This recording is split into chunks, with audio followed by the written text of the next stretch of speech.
even the rules are not the rules. Yeah. And many UK trainees also fall into that. They're like, oh, well, this is the rule, I can't. And then you find out your colleague has appealed a decision. So if you submit your application form and you're 1 point off, 2 points off, definitely appeal that. Yeah. That kind of stuff, like everything is negotiable, or, you know, something's happened with kids or family and stuff, and you need, just tell them, let them know, and then ideally ask them for what you want or need, and then like it's a conversation. So I think probably that's my biggest advice for even my colleagues as well, if they're running into difficulties.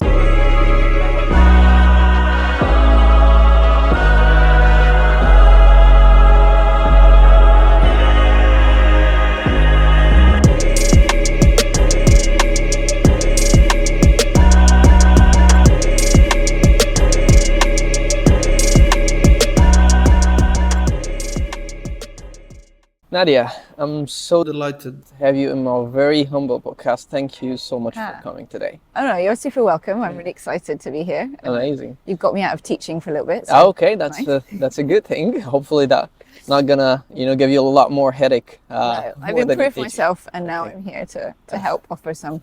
Amazing. And how's it all going so far? Yeah, good stuff. Yeah, good. I'm at Great Ormond Street Hospital. I finished my paediatric training. Yeah. And so I'm just doing an extra year as a fellow here at Great Ormond Street in the PICU, surrounded by very knowledgeable and skilled colleagues, including Mohammed. And then I'm looking now for a consultant paediatric job somewhere in London, probably with a paediatric emergency medicine special interest, because that's my training. Amazing. Yeah. Amazing. Wish you all the best with your upcoming journey. So going back in time, you started with a BBC radio journey and then transferred to medicine and to pediatric emergency, and you've got like environmental activism as far as I understand, and also you're known for helping IMGs and mentoring people that are newcomers to the NHS. Talk me more about that and your journey in a nutshell. Okay, I will try and be quite brief, but I do like to talk, so then you just interrupt me when you've heard enough of each bit. But my dad is Arabic. Like, I grew up in Saudi, my dad's from Yemen, and my mum's English. So of course he always wanted me to be a doctor, but I had other interests initially, and like I really loved music, and I really loved like talking to people and listening to their stories. So I did end up doing some radio work, and I worked for the BBC for a while. And then, various things happened. There was some illness in my family. My mum was very unwell, and then she passed away. Anyway, because of that, I was looking after her, going to the hospital a lot. And I thought, well, some of my friends had done medicine as like a second degree, which in the UK, that was happening quite a bit at that time. And so then I thought again about medicine, and I was like, okay, khalas, like I'm going to do a serious job now, and I'm going to stop the music and the radio stuff and go in, try and do medicine. So then my dad was very happy, of course. He's like, finally, you're back to your sanity, isn't it? Yeah, you can look after us all once you've qualified. Very good. So then, so I kind of stepped into that at that point. And I guess because of growing up in Saudi, and I came to the UK for high school, and I'm from two backgrounds, English and Arabic. So I was brought up Muslim and with like different cultures. I always had some kind of feeling of sympathy of like how it's difficult to come to a different culture. Even for me, I was brought up, speaking English as my mother tongue, but still when I came to the UK, I wasn't completely like standard English, but also I wasn't like standard Arabic. So I always had some sympathy about like people trying to make those transitions. And so it was really, really nice when I met another Nadia, who's also half Yemeni, and her mum is Irish. And she had this idea of wanting to do a project called Softlanding to help like doctors who are coming new to the NHS. And she had that process where she'd come from Sudan to Saudi and then to the UK, and she'd found it really hard to transition to the NHS, even though her mum was from Ireland. So, she told me this very difficult struggle. So she really wanted to help people not have that problem. And I also felt like that was something that I could really empathize with and make some impact. So I was just really inspired to do that. That's very inspiring and amazing. And I'll get to the soft landing in a second. Just prior to that, so you mentioned your mixed background, obviously. How did that impact your work in the NHS, if you will? Yeah, I think, Did it add any layer of like understanding people coming from different backgrounds? Was it like a challenge to fit in somehow, or it just didn't really have anything to do with that? So you're just asking about like how did coming from different cultures maybe impact on my feeling of support, or how I came to the NHS. Yeah. I guess for me, I always felt like quite sneaky because I went to a British boarding school, so I have an accent that sounds very British, but I have this background of being from Saudi and growing up Muslim, and I don't always look like that. So I felt like it gave me some insights. I could be like a bit of an insider. Yeah. And then in that way I could help other people, who looked more obviously like maybe outsiders, like so my colleagues who are wearing hijab and that kind of thing. I felt like I could be accepted more easily, and then maybe help to try and make some change or advocate more strongly, because it was easy for people to just say, oh, she's just like us, so. But I think in terms of my career progression, the NHS is changing a lot now, and I think in London and certain areas around the country, there's a lot of diversity. So you wouldn't be the only brown face, or you wouldn't be the only person wearing hijab, or you wouldn't be the only person from a different country. However, like of course there is still discrimination in the NHS, so I think it's good to be aware of that. And I think there are certain hospitals where if they have a bigger mix of people from different countries, then you usually will find that they're easier. They're more understanding, they're more likely to to make more effort to welcome people and and be more inclusive. So I think it's something to bear in mind that not all the places are the same in England, of course, like anywhere. And I think it's always insightful, isn't it, to have a different cultural perspective, but I think also it can then cause you trouble, like because then however I think if you can use it in this case, for me, like Softlanding was a real gift, because it meant that I could take the insight I had that I sometimes found difficult to actually help other people, and then you feel really very strong because you find great colleagues and friends to work on something shared together that you care about, and it makes you feel better. Sure. So talking about Softlanding, could you talk me through the mission and of Softlanding, and what did you just did mention that what inspired you to join the Softlanding initiative, which is an amazing initiative, I would say, helping newcomers, especially in peds. So tell me more about Softlanding and the mission and the vision of the initiative. So I think in paediatric, in medicine in the UK, we're not increasing our medical school places for UKs, UK training. We're recruiting very much from overseas, and that's sort of going onward. There's no significant policy change around that coming, even though there's a lot of more increasing anti-immigration kind of discussions and rhetoric. But actually, in terms of staffing our services, we really need those overseas doctors.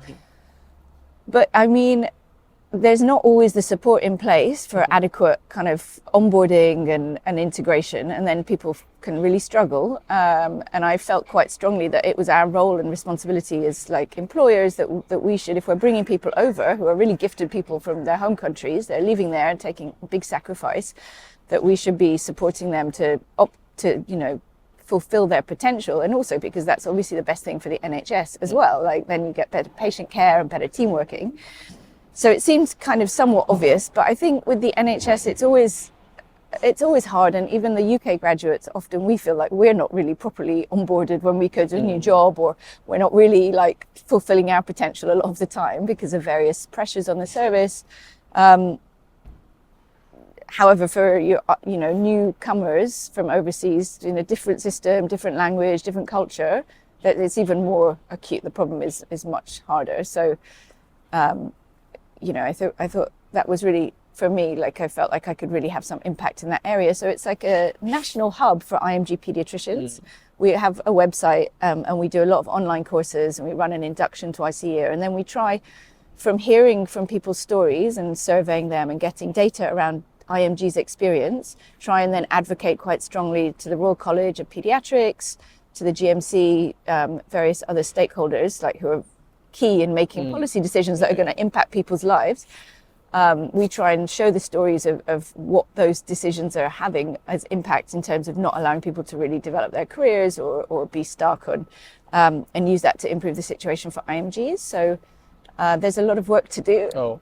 It's very sad. It's nice. And the best thing I just to like end on, I guess, is that for me, it's so amazing because it means that I get to meet all the people like that I wouldn't really have true insight in, because I still live quite a UK life, and you know I was at UK medical school, so you know I don't have the perspective. And then you'll hear one colleague is dealing with like family they're stuck in Sudan with the war, or people have connections in Gaza or family even there, and they're also then balancing their work life here, trying to learn the ropes of working in the NHS and then dealing with all these other things, and so it's really just you know it's really incredible. It just gives me some perspective outside of my own like little life of you know, get the kids to school, get to work, like so it's a gift for me. Sure, understandable, which is an amazing thing. Thank you so much for doing this. So talking about trying to navigating the UK medical system at the moment, what do you think about the pediatric pathway at the moment, and how did that changed over time since you, for example, started? Well, I mean, I've taken quite a long time in my training because I've had my kids, and I worked part-time for quite a long time. And obviously I can only say what it's like here and not really compare it to other places. Our training is quite long for pediatrics. It's 7 years. It's just been cut down from 8 years, so that's good. And then this year there's been quite a lot of competition. I don't know if that's of interest, but there's been much more competition to get an ST1 post. So the training starts at ST1, so a specialty trainee year 1.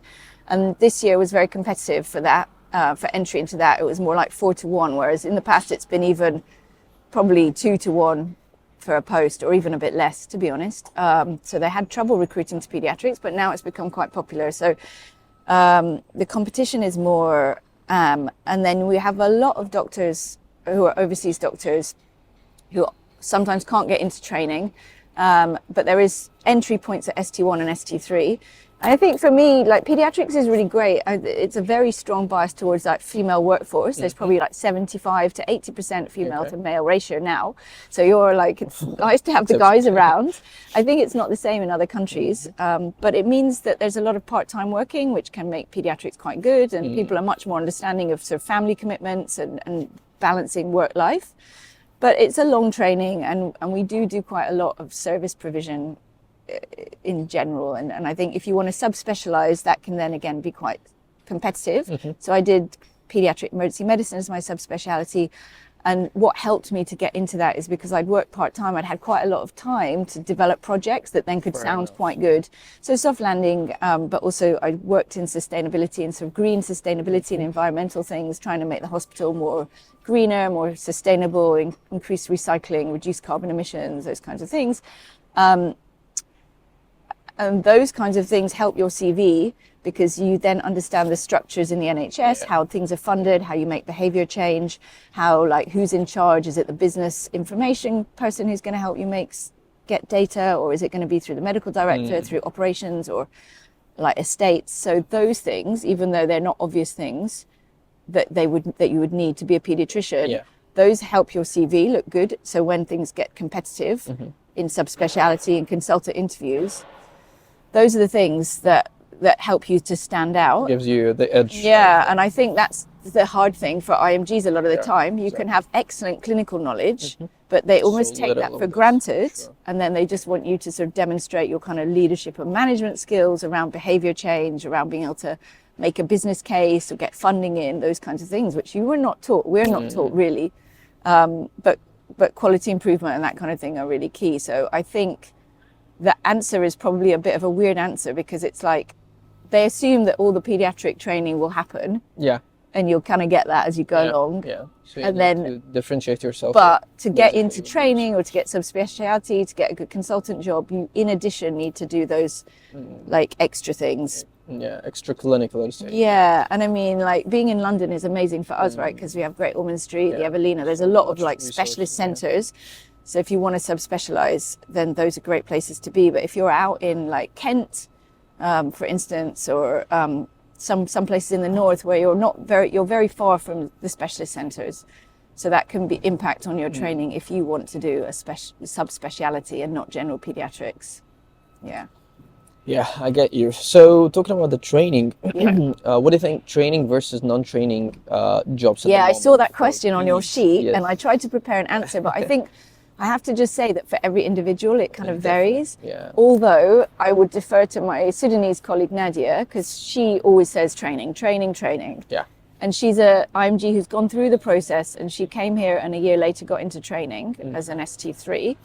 If you can get MRC-PCH, I think training is probably a more straightforward kind of, like what we say in English, like a sausage factory. So you just go in one end, and at the other end, you're going to come out as a fully finished, ready for a consultant job.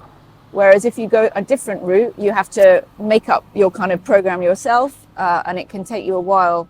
But either way, I think it's quite hard to start into training straight away. Most people will come to the UK for a year, figure things out, and then sort of start their journey. But you know, training, if you have a very strong subspeciality interest, like you're like really, really skilled and experienced in PICU, like sometimes training, if you go that route to try and get into, say, in your case, PICU, it's so competitive at the subspeciality application level that then you go through the whole of general pediatric training, and then still you have to potentially consider Caesar a qualification to subspecialize. So I don't think there's a perfect answer, and it will depend. But training in general means you will have to move around more, and it might not always lead to subspeciality. Whereas if you do like the staff grade route and a Caesar approach, like a portfolio pathway, then potentially you could stay more likely in one place, do the jobs you want to do, and put together your portfolio like that, and then get your consultant post in PICU. However, probably there is still a little bit of kind of snobbishness about whether you've got subspecialty grid training or you're doing Caesar a little bit. Most people, So I can't really I get you totally, because it's just normal to have like pros and cons for each and every single option, which is life is all about, isn't it? But yeah, thank you so much for sharing those very insightful, opinions.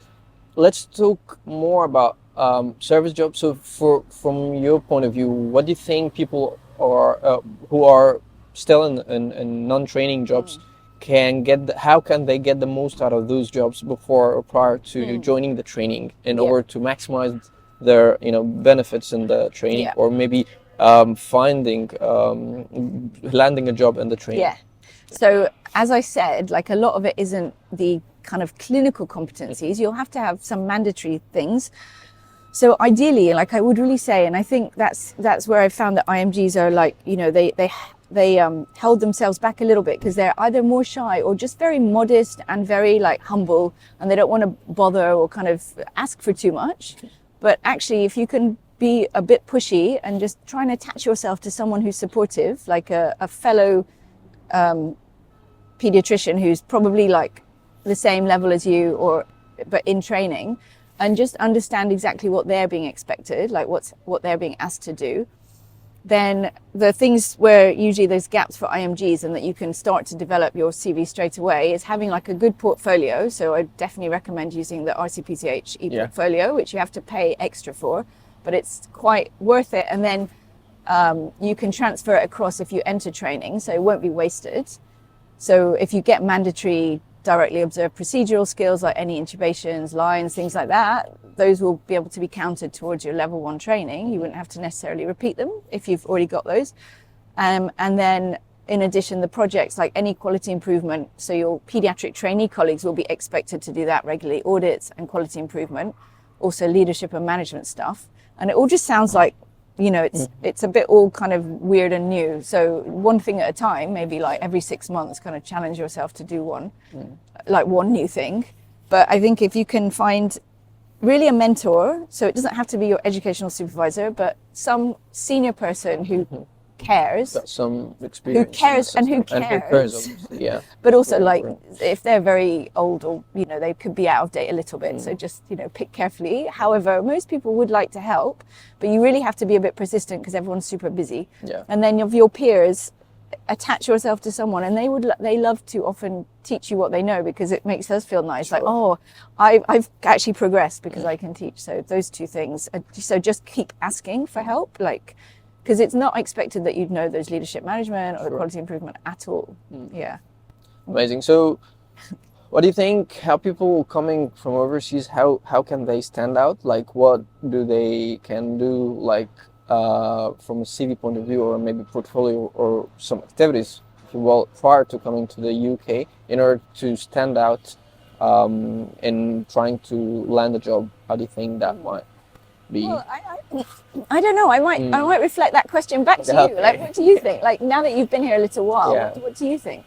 I think it's all about understanding the system. Yeah. Mostly, you know, because people, or from my point of view, the biggest mistake people coming from anywhere overseas is the over expectation, or the unrealistic expectations, which is normal again. Like, that's normal for everyone to have a certain degree of expectations. But if someone doesn't do his own due diligence in order to build a realistic expectations just prior to land in the UK, that will make him get into trouble a little bit. Yeah. Maybe struggling in the very initial, maybe a few months, 6 months or so, until they fully realize and understand the system and how it works, and how can they maximize that, or how can they, pinpoint their own strengths in order to facilitate their own career progress, rather than. Yeah, I would definitely agree with that. I think, like, the first year, you have to give yourself a year to settle in and kind of just get the lay of the land, and see how you're going to best be able to, like, take advantage of the opportunity. And it can be probably really quite annoying. And I've seen definitely people when they're very senior, back home, and then they come, and like, I feel like it can be quite demoralizing, but I think you just have to accept that it's a whole new country, a whole new culture. So, like, I think a year, without kind of any too much frustration or judging yourself or being frustrated that you're not as quick as you were, or like being, you're having to do like more of a junior role. I think you need to have a bit of acceptance around that, otherwise you're going to feel quite bad, I think. But in terms of optimizing yourself before you come, I mean, research here is quite difficult to do, and I'm always really impressed when I hear some of the stuff my colleagues have done. But I think I don't think, I guess the other thing that really impresses me that people tell me about is stuff they've been able to set up, like overseas, where it's maybe easier and there's less bureaucracy and less admin. So like projects and charities and like things like that, whereas here it becomes very difficult often to do those things. So you can really stand out on your CV with those. But I don't think you need to worry too much about kind of optimizing yourself before you come. But like, the clinical competencies often are like shining very brightly with my IMG colleagues, compared to, so I've done like, maybe a handful of intubations, whereas they've done like, they can't even count them. And so, that's going to automatically make you shine. So I guess maybe just being aware of that your weakness and gaps is going to be around the culture and leadership and management type of stuff. And you can do online courses if you're interested in that kind of thing. Very interesting. So, talking about the same point, what do you think common mistakes that newcomers might have in common when they initially start in the NHS, or especially peds or something like that? Well, so we have this twice a year online NHS induction for paediatricians new to the NHS. So we run through Softlanding, that's on our website. All the details for our courses and contacts are on our website. But basically from that, we put together a program of things where, like, the most kind of common, like, glitches or sort of areas where there's difference. And I guess one of the key things is probably like working with nurses, because the working with nurses in the UK is quite different as far as I've understood. And so it's like a team, and the hierarchy is much less, or it's supposed to be much less. So, the nurses will expect to be kind of have their opinion taken by you, and if they have a worry about a patient and you don't act on it, or you ignore it, or you don't tell them what you're doing, then you're going to get into trouble, like in terms of people are going to find you difficult to work with initially. And it's not it's not the fault of the doctor coming, but it's just this big difference in culture. And I guess the other thing is that you know, as well, like with our bosses, we're expected to kind of speak directly to them, tell them if we're worried about something, look them in the eye. Yeah. And I know for a lot of IMGs, that's like really extremely disrespectful. and you know, so then I know that can be hard as well, because they're showing like extreme amount of respect to the boss, and then the boss is like, I can't hear you, why aren't you looking at me like this? So, you know, things like that. But I think as long as you just ask for help and just kind of let people know what you're doing and thinking, then they love that. And that's, it's just, I guess, when people come and think they have to do everything themselves and have to, you know, just get on with it, and they can't express like any worries or that they're having trouble or they don't understand something, that's when it's really hard. So just don't feel like that, you know, please don't. Fair enough. I think that's answered your question. Yes, it did. Thank you so much for that. Talking about leadership, obviously you've got like a good portfolio of leadership rules and initiatives. How do you think people can get into leadership activities in the UK, like in the NHS, given the fact that it's very important for career progress and stuff like that? So it's like obviously super much easier once you're here, and then if you just talk with your colleagues who you find inspiring, you can ask your medical director if you can go and shadow them. Like any of these people are available to you. And the thing is about like your more often, maybe if you consider like your white male UK colleagues, they're going to have no kind of shame or worry about just going and asking, oh, can I come and sit with the medical director for a day? Can I, you know, whatever it is. So I think just try and like impersonate them, like it kind of channel that energy of like, why shouldn't I? Of course, you know, I have equal right to do those things. And I'd say like there's a few things I could give as tips, but really I think if there's things in your department like quality improvement, then just try and get involved with that, because that would be very nice to your CV, especially if it's an area you're interested in. And make sure that the projects you invest energy in, you can give a story around why they are relevant. They don't have to be completely exactly right. You know, if you're doing renal and it's like a neonatal project, you can still make a kind of narrative.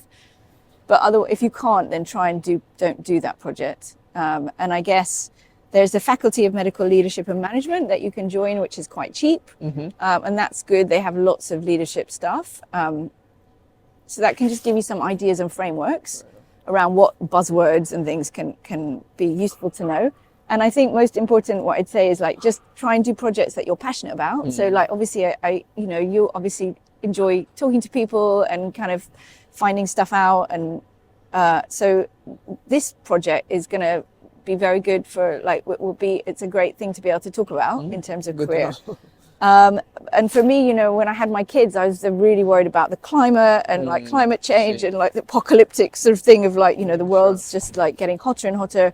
So then I was really kind of passionate about doing something around climate. And actually, to be honest, the work I did in the hospital gave me massive insight into like the board level structures, the organization, what goes on behind the scenes, how do you actually make change.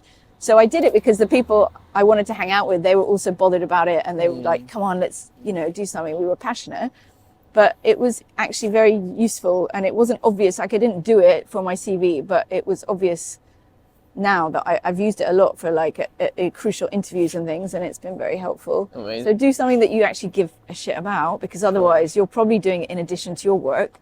So as long as you're learning something out of it and you're benefiting, and then you meet other cool people that you want to hang out with. So I mean, as much as obviously develop your career, like try, you know, do things that you care about, and then you'll get to hang out with cool people.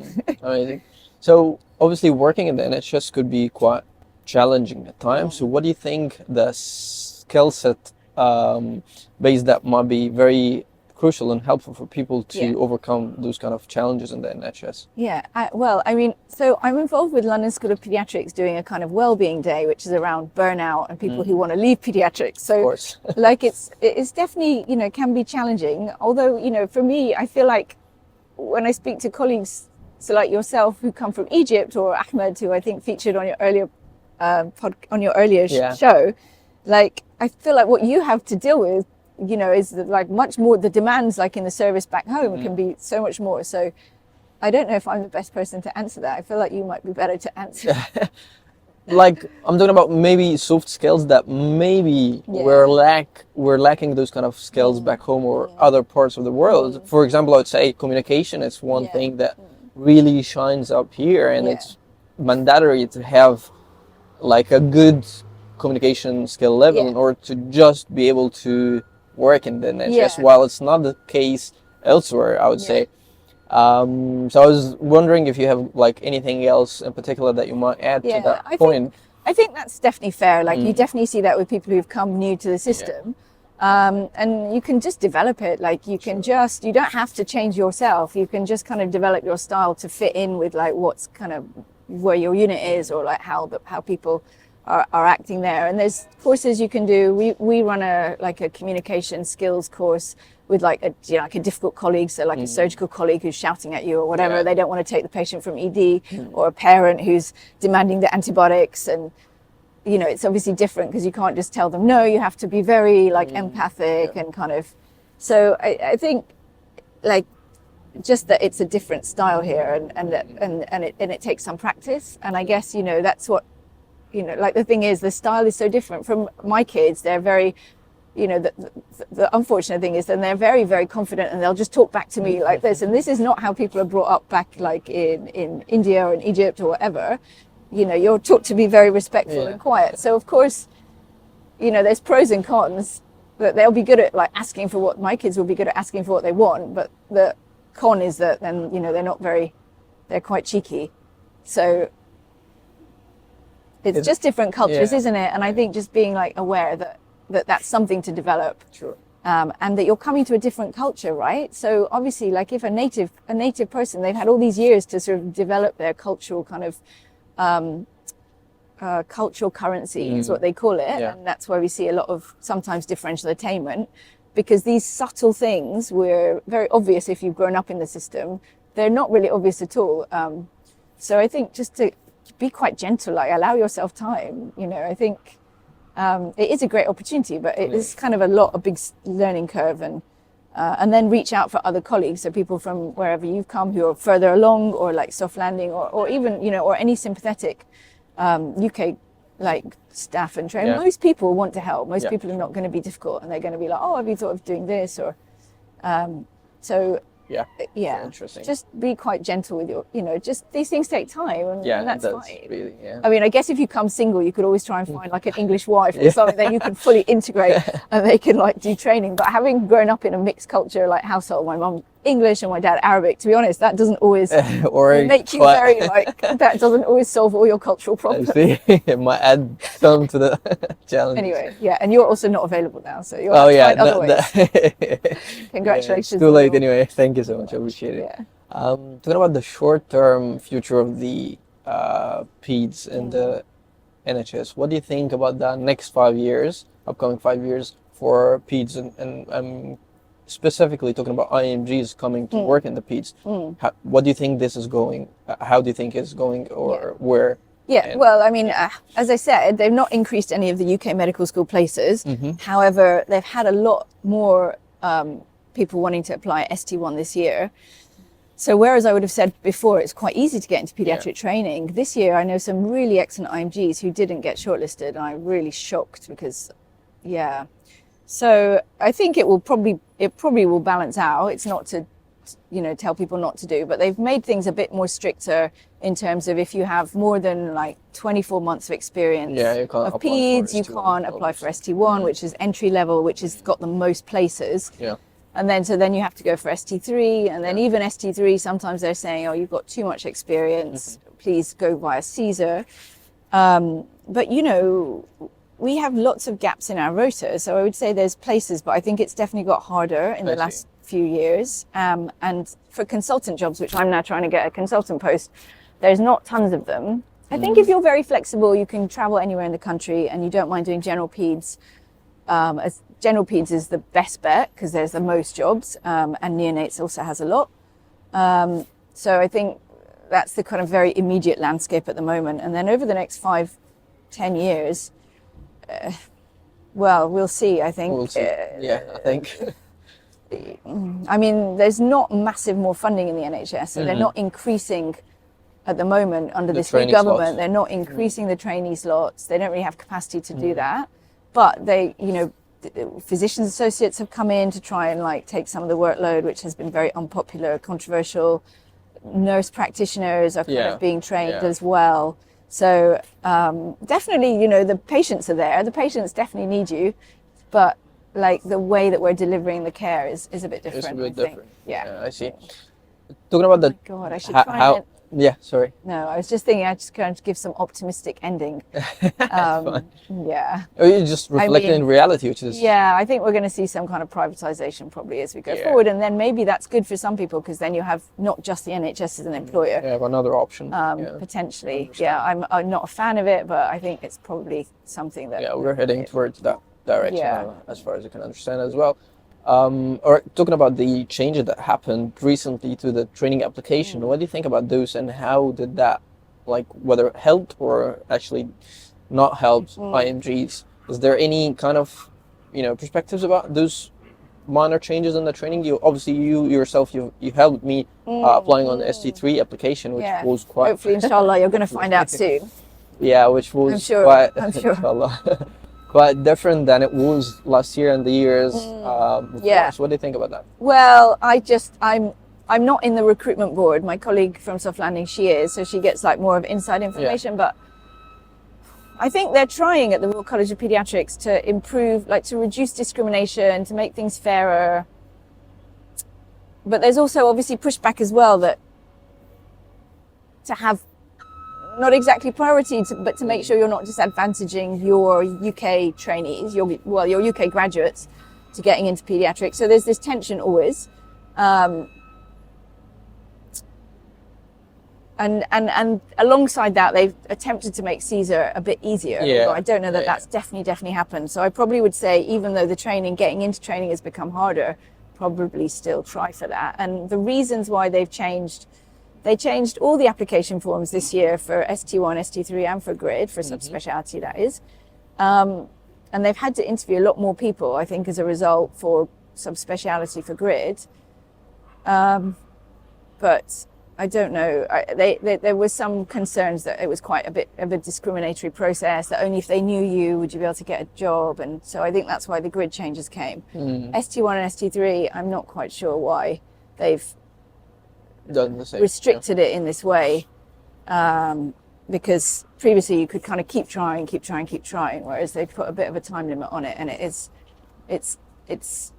difficult. I think it's difficult. So I think even, you know, just find your mentor early on, and somewhat to try and guide you so that you don't waste time, like you don't waste a year in peds, that then you can't, you know, certain doors have been shut, I guess. Sure. Yeah, but I'm not sure their end game. I think, to be honest, the NHS workforce planning is horrible, and they have really, it's a system where, you know, you have trainees and then you have trusts employing doctors locally, and the trainees are nationally regulated and sent, and the local doctors are employed by that hospital and paid by that hospital. So you've got, instead of having one system, you've got these two systems that just don't work well together. I see. And IMGs are coming in usually through the locally employed, like by the hospital they'll be employed.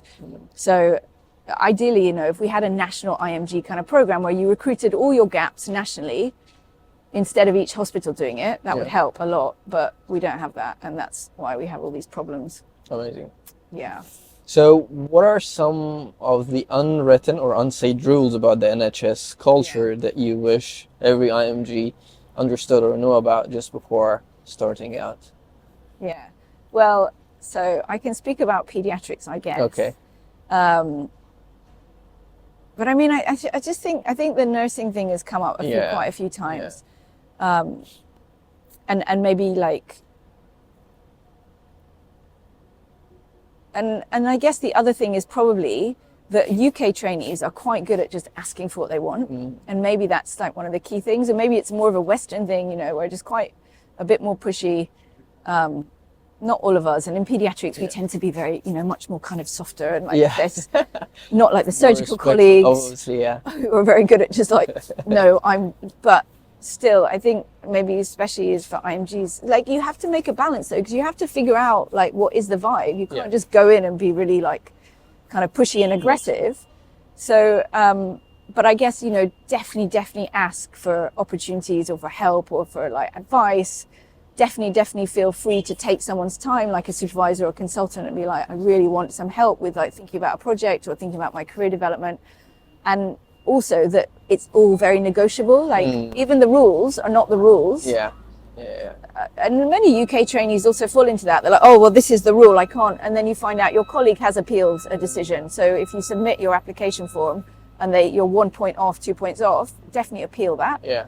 That kind of stuff, like everything is negotiable, or, you know, something's happened with kids or family and stuff, and you need, just tell them, let them know, and then ideally ask them for what you want or need, and then like it's a conversation. So I think probably that's my biggest advice for even my colleagues as well, if they're running into difficulties, or that's what I usually, you know, you just find out that everything is negotiable. I can relate so much to that, basically, which is something I would say was quite new to me coming from Egypt. Then I realized that I need to negotiate everything, and I can get a lot more into that compared to what if I were not to negotiate, right? So I did like this advice, to be honest, because it does really fit and has a big rule for people working from, you know, different countries, because sometimes you don't have the same elsewhere. And so I think as much as you can, maybe you're very tired at the end of the day or whatever, but try and make an effort to talk to your colleagues. Sure. Ask them about like their contracts, their pay, like you know, family life, how are they balancing their childcare, like, and then that's super nice as well, because then you get to hear the different cultural perspectives. And I think sometimes people feel shy to do it, or they're really like outside of their comfort zone, so they don't kind of like talk to the colleagues as much. But then you find out. Amazing. So in the end, if you go back in time, what a single and most valuable advice would you give to your younger junior self? As a doctor? As a doctor, yeah. Working in the NHS specifically. Yeah, I mean, I guess just that thing of do projects that you're passionate about, that you're interested in anyway. Yeah. Don't like worry so much or feel really bad FOMO that like other people are doing these amazing researchers or whatever. Like, if that's their thing, that's fine, you know, if that's what they're interested in. But in the end, you know, you're you, and you have to do what you find interesting, because we all work extra hours, and we're all doing like a lot of, and you're only going to do a good job really if you're interested and you kind of care about it, I think. So probably don't worry so much about like what other people are doing, and just kind of find the things that you find interesting, and, you know, follow your heart. There you go. Amazing. Nice thing to end on. Yeah, actually, I'm so happy that we've had this very insightful and inspiring chat. Thank you so much for your time again, Nadia, and hope you've got like a bright future ahead with your upcoming consultant job. So thanks again for good luck to me. Yeah, I'll sure. come and report back what the situation is like for consultants. Absolutely. Okay. Yeah, wish you the best. Thanks, Mohammed.